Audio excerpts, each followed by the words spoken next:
Bonjour à tous. Aujourd'hui dans cette vidéo on va parler de Proxmox mais surtout d'USB Pass-Through, c'est-à-dire transférer des matériels USB physiques, une clé USB, une caméra, un onduleur, des choses de ce type-là, d'une machine physique à une machine virtuelle. Et avant que vous preniez peur et que vous quittiez cette vidéo, je rappelle que tous les mots-clés que je vais sortir dans cette vidéo et la prochaine minute d'explication que je vais essayer de vous synthétiser pour vous expliquer le contexte et où je veux en venir, tout ça a été présenté en long, en large, en travers dans plusieurs de mes vidéos, et donc si vous voulez retrouver toutes ces informations-là, vous trouverez forcément sur ma chaîne une vidéo qui va vous parler de tout ça. Quel est le contexte général de cette vidéo? Eh bien, on a une machine physique. Ici, c'est une machine qui donc héberge mon système d'exploitation Proxmox. Cette machine physique, c'est un Intel NUC, petite machine très intéressante qui permet de faire tourner dans un boîtier très compact une solution plutôt économe en énergie et assez puissante. Donc sur cette machine physique est installé un système d'exploitation spécialisé qui s'appelle Proxmox, dont le rôle principal c'est de virtualiser d'autres systèmes d'exploitation.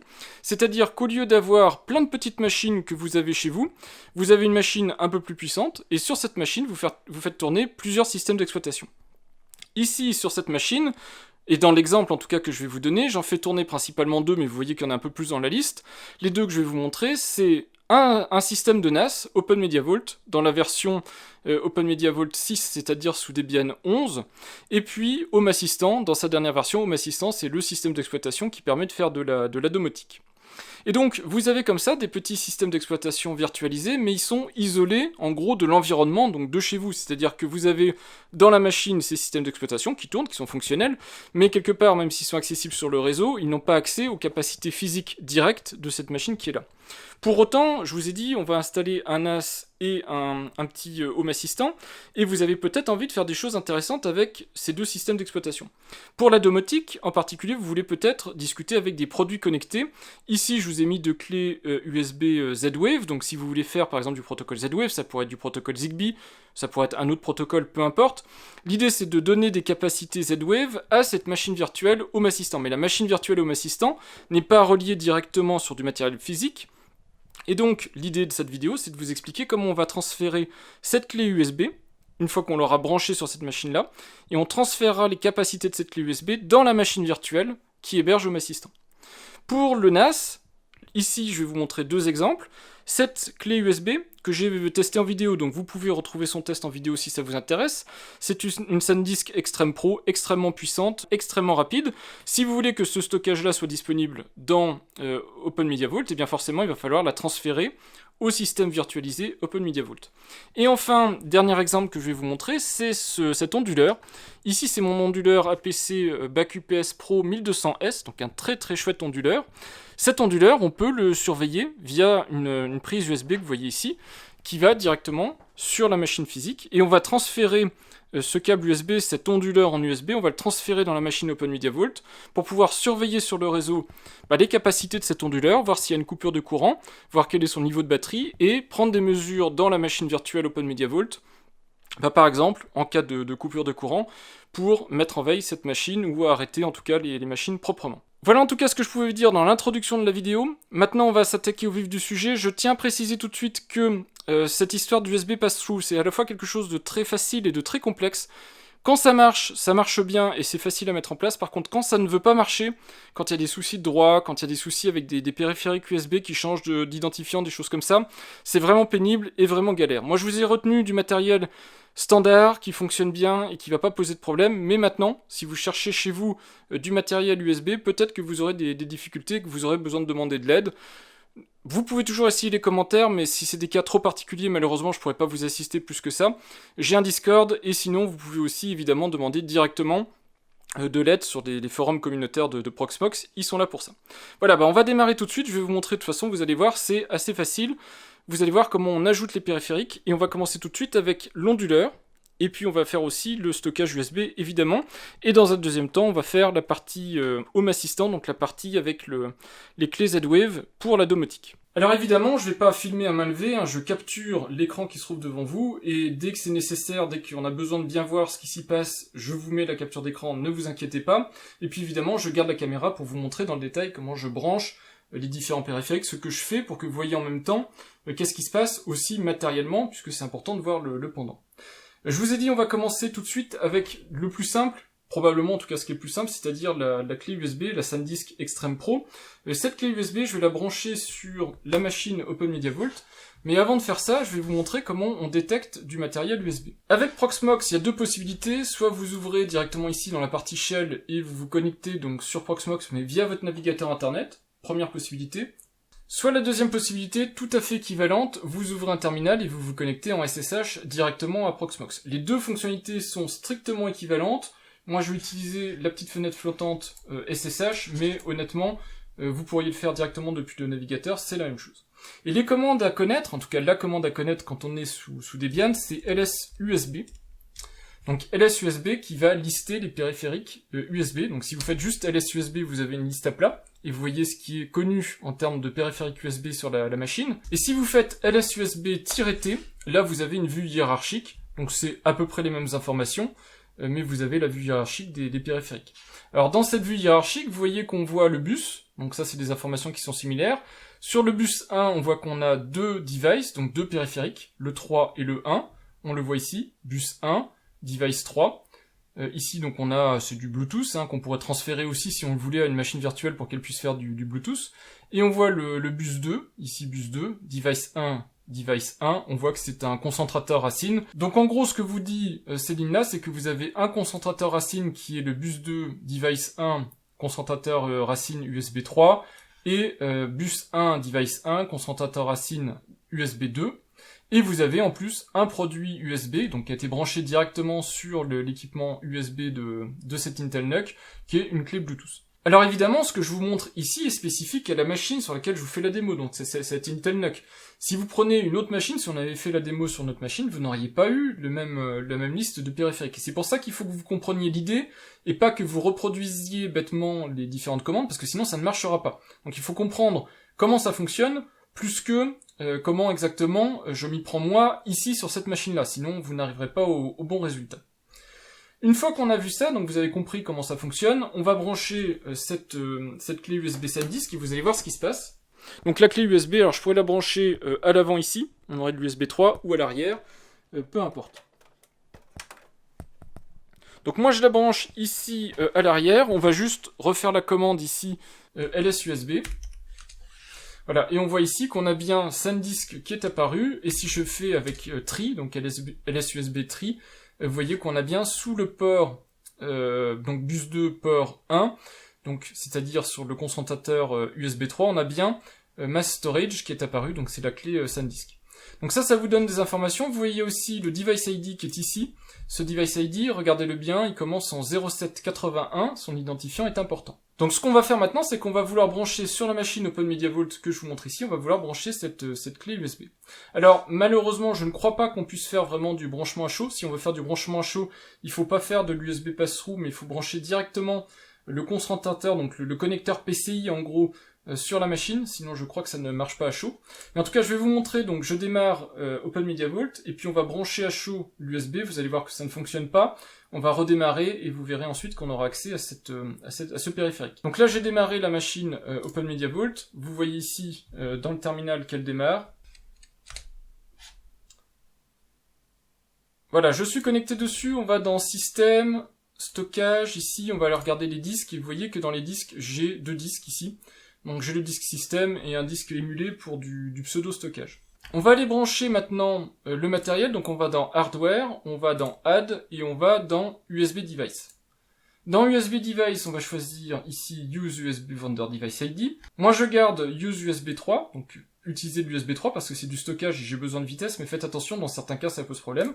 Et on regarde ici, et ici il n'y a absolument pas de souci puisqu'on retrouve le device ID de tout à l'heure, donc 07 80 55 blabla, Manufacturer SanDisk, USB Extreme Pro. Donc il n'y a absolument aucune ambiguïté, je peux sélectionner cet appareil-là. Mais s'il y avait ambiguïté, vous allez voir après qu'on peut éventuellement être dans l'embarras parce qu'on ne sait pas quel est l'appareil. Il suffit de regarder ici, vous voyez que les identifiants correspondent, donc 07 81 55 88, et vous voyez que ça correspond ici et là, donc c'est bien le même périphérique USB, donc on peut le brancher. Donc je choisis Use USB Vendor Device ID, je garde l'USB 3 exceptionnellement ici parce que c'est du stockage, j'ai besoin de vitesse, et je l'ajoute. Et vous voyez ici sur l'écran que cet appareil USB est bien monté sur la machine virtuelle 104, mais il est en orange. Il n'est pas actif parce que il faut redémarrer cette machine pour prendre en compte cette configuration. Et moi je vous conseille, quoi qu'il arrive, de ne pas vous embêter et de redémarrer la machine. Donc c'est ce qu'on va faire. Je vais éteindre la machine OpenMediaVault et puis je vais ensuite redémarrer la machine depuis Proxmox. La machine est éteinte, vous voyez ici qu'on est toujours en orange. Je vais cliquer sur Start et vous allez voir que le périphérique USB va être pris. Alors surtout vous le débranchez pas, évidemment, sinon il y aura un souci. Voilà, vous voyez maintenant qu'il est noir. Donc il a été sélectionné, ce périphérique, et donc on va regarder le démarrage d'OpenMediaVault, mais maintenant, il n'y aura plus de soucis, le périphérique est connecté à la machine. Alors si on veut faire du zèle, on peut évidemment aller faire directement dans le terminal de la machine virtuelle OpenMediaVault, on peut aller faire un ls USB et vérifier quels sont les périphériques USB connectés. Ici, on n'est plus dans Proxmox, on est dans la machine virtuelle OpenMediaVault hébergée par Proxmox, c'est-à-dire qu'on est dans une machine virtuelle, on n'est pas dans Proxmox, qui est le système d'exploitation de cette machine-ci, sur lequel est branchée cette clé USB SanDisk. Et pour autant, on voit que dans ce système d'exploitation virtuelle, ici, on voit bien le périphérique SanDisk qui est présent. Et si on va vérifier directement dans l'interface de Proxmox, on va donc dans Stockage, Disque, et là vous allez voir, la clé USB SanDisk est présente, donc on voit ici, vendeur SanDisk, numéro de série et modèle Extreme Pro. Et donc voilà, ici c'était la chose la plus simple pour vous montrer le montage d'un stockage USB directement sur cette machine OpenMediaVault. Alors moi je vous déconseille de faire du montage démontage à chaud, c'est-à-dire que je vous déconseille d'avoir des produits comme une clé USB que vous allez sans cesse arracher et remettre. C'est pas vraiment fait pour, je vous le redis, c'est plutôt fait pour des produits que vous laissez à demeure, donc évitez de déconnecter à la sauvage des produits de ce type-là, déjà parce qu'en plus vous êtes dans du virtualisé, et qu'en plus vous n'aurez pas un arrêt propre de ce stockage USB, donc potentiellement des erreurs d'écriture. En tout cas, ici on a vu le plus simple, c'est-à-dire le montage d'un appareil de stockage. Maintenant on va voir un truc qui est un tout petit peu plus intéressant et pas plus compliqué à faire, c'est ici cet onduleur. Donc cet onduleur ici, je peux le surveiller via cette prise USB-C, donc vous me croyez sur parole, hein, j'ai mis une rallonge pour que ce soit pratique, mais c'est bien le produit en question, et je vais le brancher sur une prise de façade, je pourrais mettre sur la prise à l'arrière, peu importe, c'est juste que c'est plus simple avec mon câble qui sort là. Et donc là j'ai branché l'onduleur directement sur la machine Proxmox. Alors de la même manière, on va aller dans Proxmox, et puis on va faire exactement le même travail que tout à l'heure. Donc on va faire ajouter périphérique USB, donc ici USB device. Je décoche USB 3, alors ça fonctionne en USB 3, mais je vous le montre décoché, parce que normalement on décoche quand on n'en a pas besoin. Et ici, vous allez chercher le produit en question. Alors le produit en question, à nouveau, Manufacturer Product, c'est très facile de voir que c'est le bon produit, mais si vous n'êtes pas sûr, n'oubliez pas qu'on a toujours LS USB. Donc je vous remontre ici, LS USB, vous regardez, et vous voyez qu'on a American Power Conversion, donc APC, UPS, et vous avez bien 051D 002. Et puis pareil, si vous faites avec la version arbre, vous voyez qu'on est branché sur le port, le concentrateur USB 3, et on a bien ici le produit en question. Donc vous pouvez, si vous le souhaitez, vérifier comme ça directement depuis un terminal. En tout cas, on voit que 051D, c'est bien APC, donc il n'y a pas de souci. 051D, donc on le sélectionne, et moi j'ai décoché donc USB 3 et je fais ajouter. À nouveau, on éteint la machine OpenMediaVault parce que sinon, pas de prise en charge à chaud et donc ça ne marchera pas. Donc j'éteins et je redémarre et je vous retrouve pour vous montrer la suite. Donc c'est éteint, on redémarre avec Start. Vous voyez que c'est passé à nouveau en noir, c'est-à-dire que le périphérique a été pris en compte. À côté, vous voyez qu'il n'y a pas l'option USB 3 qui est activée. Donc il n'y a pas virgule USB 3 égale 1 qui veut dire activé. Donc on vérifie le démarrage d'OpenMediaVault. Et pour le coup, je vais faire une vidéo plus détaillée dans quelques semaines, je pense, de ce que je vais vous montrer. Mais ici, on va utiliser le service qui s'appelle NUT. Donc ici, le service n'est pas installé, donc je vais l'installer. Je vais dans Système, Plugin. On va chercher ici NUT. Et moi, je vous montrerai comment on installe ce système NUT, mais comment on l'installe en mode client-serveur. Ici, on va faire une version très simplifiée. Donc j'installe NUT via OpenMediaVault et du coup il va tout me faire pour moi. J'aurai très peu de choses à configurer, vous allez voir que ça fonctionne quasiment tout de suite. Le plugin NUT est installé, je fais fermer. Donc en fait OpenMediaVault se recharge, je valide ici le changement de configuration. Et j'ai maintenant un nouveau service NUT qui est prêt. Et j'ai plus qu'à renseigner en fait l'onduleur. Et donc pour ça je vais dans Service, onduleur. Et là, donc ça c'est très spécifique ici à OpenMediaVault, je vous montre vite fait.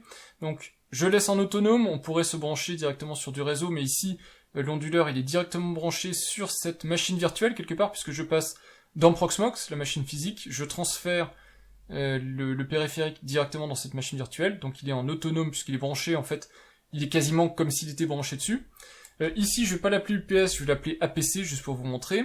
Le driver, je sais que c'est celui-là que je vais utiliser, donc c'est un driver standardisé, et le port en auto, et je vais mettre en description, juste pour information complémentaire, que c'est mon APC BAC UPS Pro 1200S. Je ferme les guillemets, et ici il y a des réglages, mais je vous le dis, ça, on reverra ça plus tard, les bascules sur batterie, tout ça, on peut régler en fait le comportement quand l'onduleur détecte une coupure de courant, combien de temps on reste sur batterie, et qu'est-ce qu'on fait, est-ce qu'on arrête, est-ce qu'on va jusqu'au maximum de la batterie, etc. Donc moi je fais enregistrer, et en fait ici je viens de configurer mon service de gestion d'onduleur directement dans OpenMediaVault. C'est fini.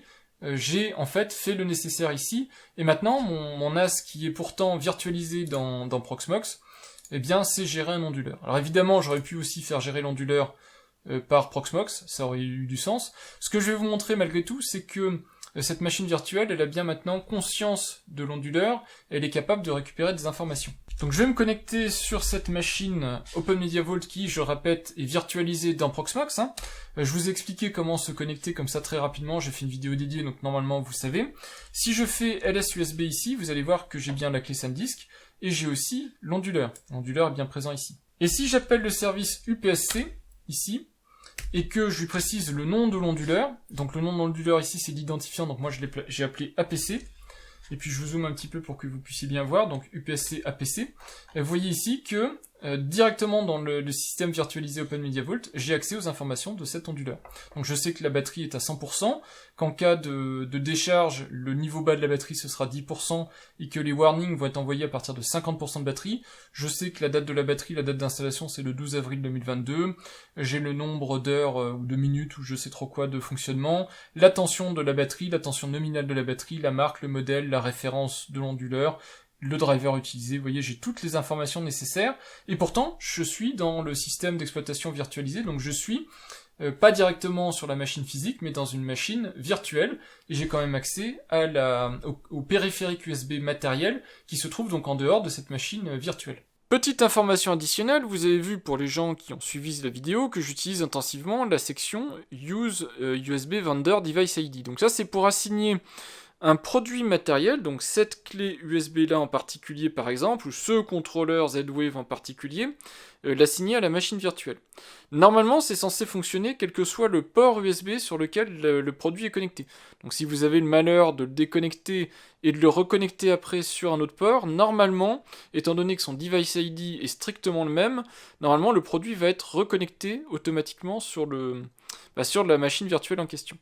L'autre option que vous avez en dessous, que je n'ai pas montré dans cette vidéo, mais que je vous montre ici, c'est que vous pouvez aussi assigner directement un port USB. Alors là, c'est une différence majeure, c'est que c'est plus le produit USB qui compte, ce qui compte, c'est le connecteur physique que vous avez sur l'ordinateur en question. Donc rappelez-vous, vous avez plusieurs concentrateurs USB sur une machine en général, et vous avez sur chaque concentrateur plusieurs ports USB qui se partagent en fait le trafic, donc le débit USB total. Si ici on jette un coup d'œil, vous voyez qu'il n'y a aucun produit USB connecté sur la machine pour le moment. Je vais connecter ma clé USB, alors je vais la mettre derrière, peu importe, je vous le redis, c'est pas pour vous tromper, je choisis des ports USB qui sont les plus pratiques pour connecter à une main quand j'ai besoin de le faire. Donc ici, j'ai connecté mon produit USB. Alors cette fenêtre, je vous le répète si vous vous en rappelez pas, mais elle ne se rafraîchit pas, donc il faut la fermer et la rouvrir. On retourne dans USB port, et vous voyez ici que je peux choisir directement donc toujours le produit, SanDisk USB Extreme Pro, mais ce produit en question, il est assigné sur le port 2-3. Et donc ce que je peux faire ici, c'est mettre le port 2.3 et l'ajouter. Et au lieu d'avoir une assignation que vous voyez au-dessus par identifiant d'appareil, vous avez une assignation par numéro de port. Et donc si derrière je décide d'enlever cette clé SanDisk et sur le même port j'y branche ce contrôleur Z-Wave, et bien c'est le contrôleur Z-Wave qui va être transmis à la machine virtuelle qui est configurée de cette manière-ci.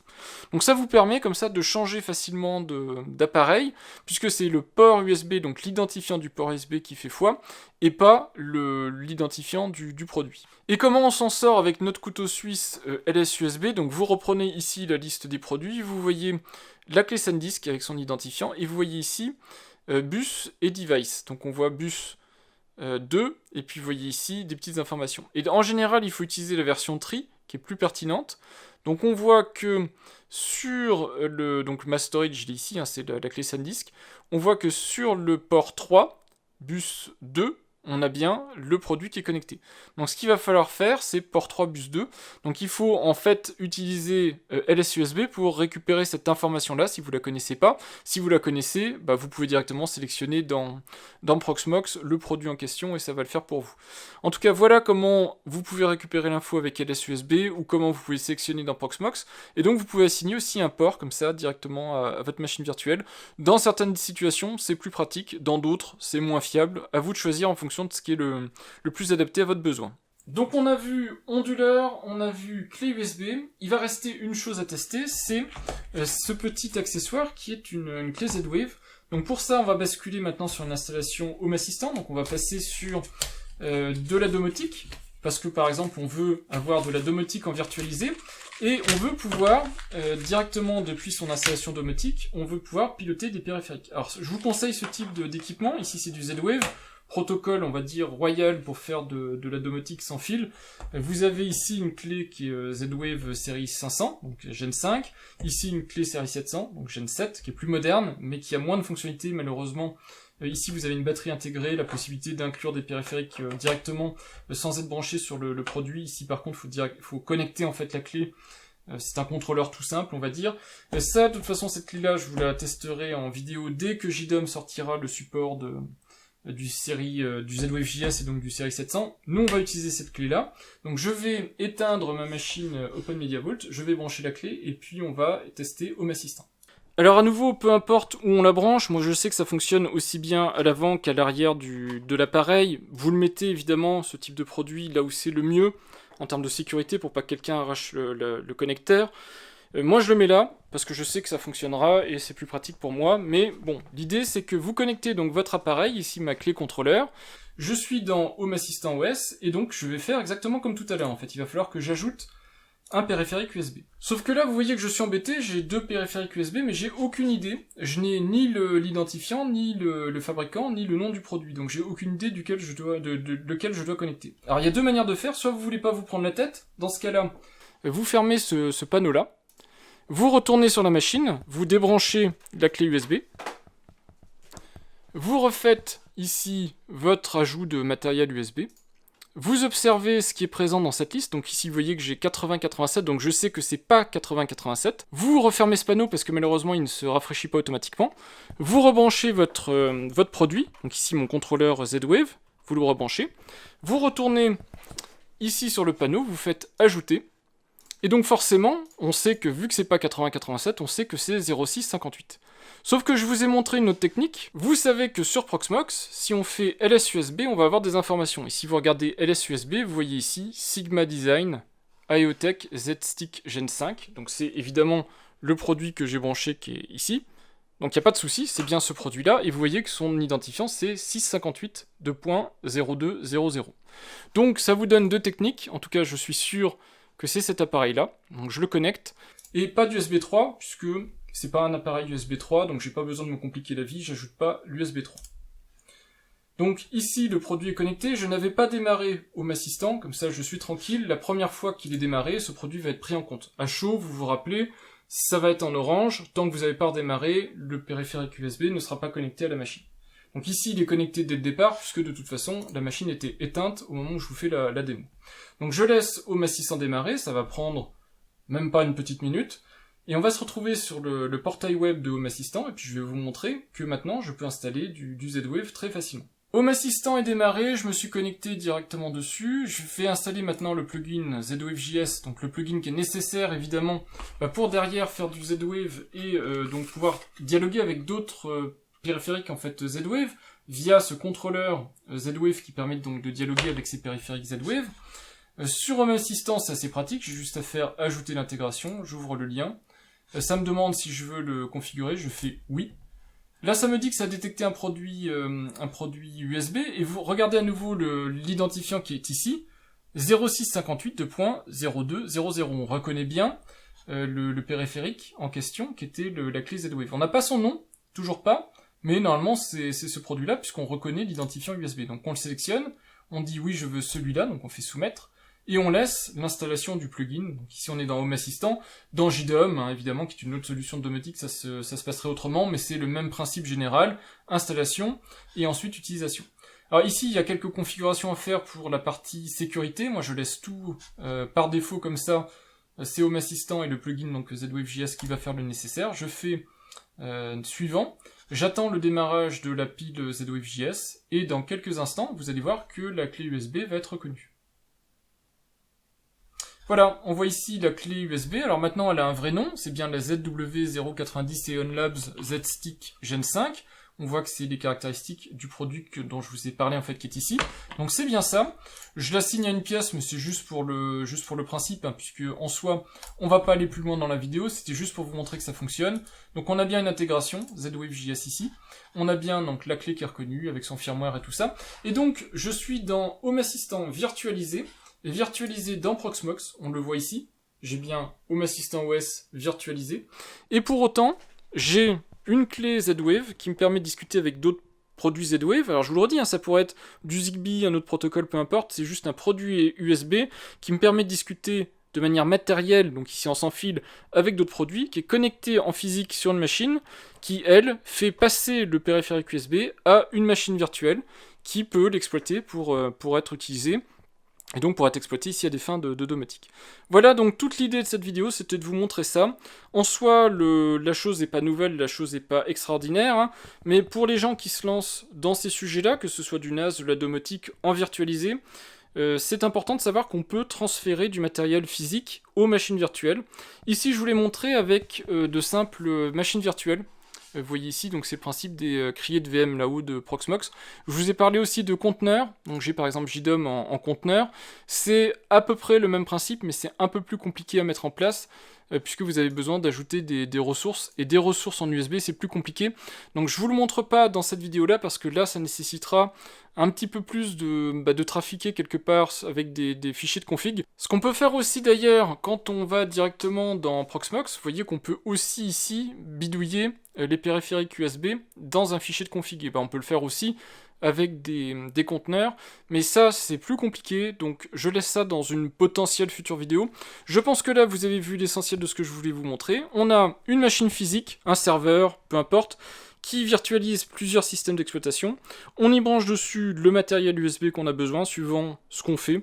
Alors si c'est une utilisation unique ou des utilisations multiples, vous faites de la domotique, vous faites du NAS, vous stockez, vous mettez du stockage, vous mettez des contrôleurs, des choses comme ça pour faire du réseau. Vous mettez éventuellement, donc je vous l'ai montré, un onduleur, ça peut être extrêmement pratique l'onduleur. Dès que vous avez besoin de surveiller des coupures de courant, des niveaux de batterie, des choses comme ça, pour vous garantir que vos machines fonctionnent le plus longtemps possible. Et vous voyez qu'au final, c'est pas très compliqué. Ça, alors évidemment, je vous ai montré du matériel qui fonctionne bien, mais vous voyez qu'avec quelques étapes, quelques petites habitudes, je vous rappelle LS-USB, c'est le couteau suisse en fait. Dès que vous avez compris où trouver l'identifiant, comment reconnaître vos produits, et bien ensuite vous pouvez aller, alors pas dans le terminal, c'est pas le plus pratique, mais vous pouvez aller directement ici dans votre interface, vous ajoutez vos périphériques USB, et normalement ça devrait fonctionner très bien. Voilà, j'espère que cette vidéo vous sera utile, et puis moi je vous dis à bientôt pour de prochaines vidéos sur Proxmox ou sur autre chose. Au revoir!